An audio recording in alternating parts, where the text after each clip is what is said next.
Assalamualaikum warahmatullahi wabarakatuh. Alhamdulillahirrabbilalamin.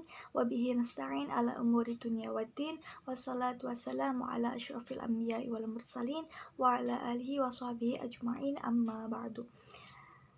Perkenalkan, nama saya Rizky Terhasana dari Prodi PAI 5B akan mempresentasikan psikologi belajar yang berjudul faktor-faktor yang mempengaruhi belajar. Faktor-faktor yang mempengaruhi belajar pada siswa dapat dibedakan menjadi 3 macam. Yang pertama, faktor internal atau faktor dari dalam siswa, yakni keadaan atau kondisi jasmani dan rohani siswa. Dan faktor yang kedua adalah faktor eksternal, faktor dari luar siswa, yakni kondisi lingkungan di sekitar siswa.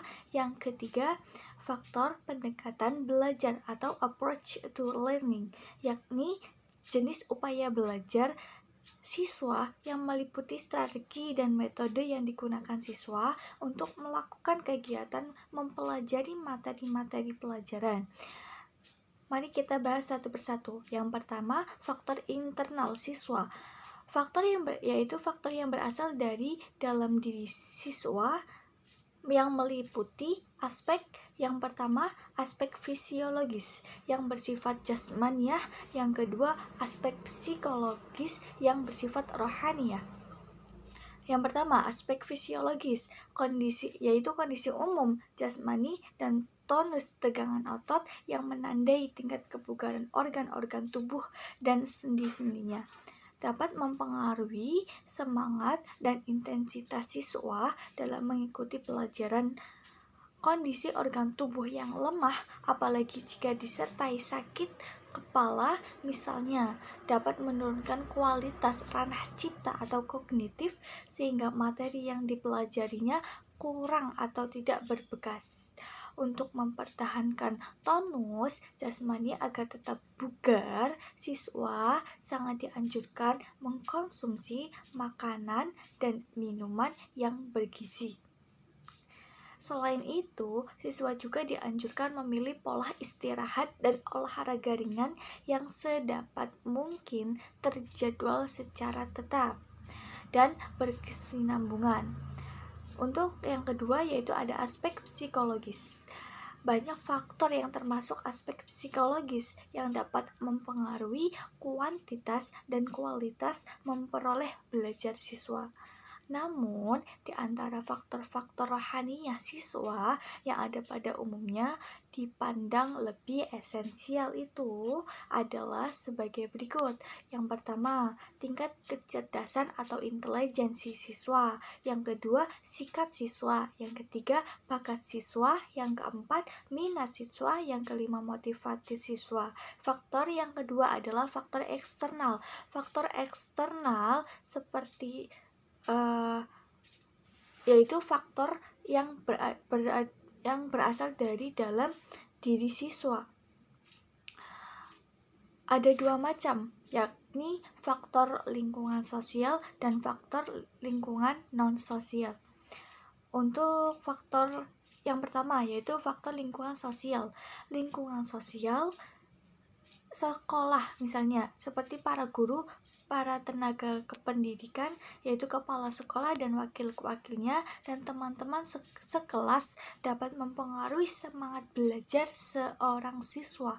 Para guru yang selalu menunjukkan sikap dan perilaku yang simpatik dan memperlihatkan suri tauladan yang baik dan rajin, khususnya dalam hal belajar, misalnya rajin membaca dan berdiskusi, dapat menjadi daya dorong yang positif bagi kegiatan belajar siswa selanjutnya. Yang termasuk lingkungan sosial siswa adalah masyarakat dan tetangga, juga teman-teman sepermainan di sekitar perkampungan siswa tersebut. Kondisi masyarakat di lingkungan kumuh yang serba kekurangan dan anak-anak penganggur misalnya akan sangat mempengaruhi aktivitas belajar siswa.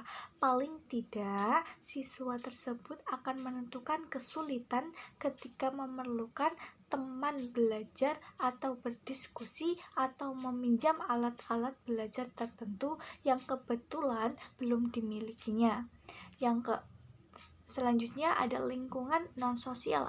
Faktor-faktor yang termasuk lingkungan non-sosial ialah gedung sekolah dan letaknya, rumah tempat tinggal keluarga siswa dan letaknya, alat-alat belajar, keadaan cuaca dan waktu belajar yang digunakan siswa. Faktor-faktor ini dipandang turut menentukan tingkat keberhasilan siswa. Contohnya, kondisi rumah yang sempit dan berantakan serta perkampungan yang terlalu padat dan tidak memiliki sarana umum untuk kegiatan remaja seperti lapangan voli akan mendorong siswa untuk berkeliaran ke tempat-tempat yang sebenarnya tidak pantas dikunjungi. Dan yang terakhir adalah faktor pendekatan belajar. Di samping faktor-faktor internal dan eksternal siswa sebagaimana yang telah dipaparkan tadi, ada faktor pendekatan belajar juga mempengaruhi terhadap taraf keberhasilan proses belajar siswa tersebut. Seorang siswa yang terbiasa mengaplikasikan pendekatan belajar, misalnya, mungkin sekali berpeluang untuk meraih prestasi belajar yang bermutu daripada siswa yang menggunakan pendekatan belajar surface atau reproduktif. Kesimpulannya, faktor-faktor yang mempengaruhi belajar ada dua, yaitu faktor internal dan faktor eksternal. Faktor internal terdiri dari faktor fisiologis dan faktor psikologis. Faktor fisiologis adalah faktor yang berhubungan dengan keadaan dan fungsi jasmani, sedangkan faktor psikologis itu terdiri dari motif, bakat minat, konsentrasi, perhatian, ingatan, motivasi, sikap, dan rasa percaya diri. Kemudian faktor eksternal terdiri dari faktor lingkungan sosial dan non-sosial.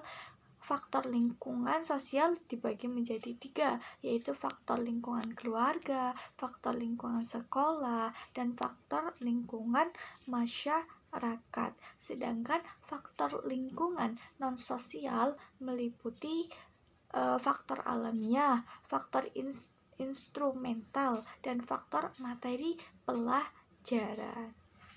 Sekian presentasi dari saya, kurang lebihnya mohon maaf. Billahi taufiq wal hidayah. Wassalamualaikum warahmatullahi wabarakatuh.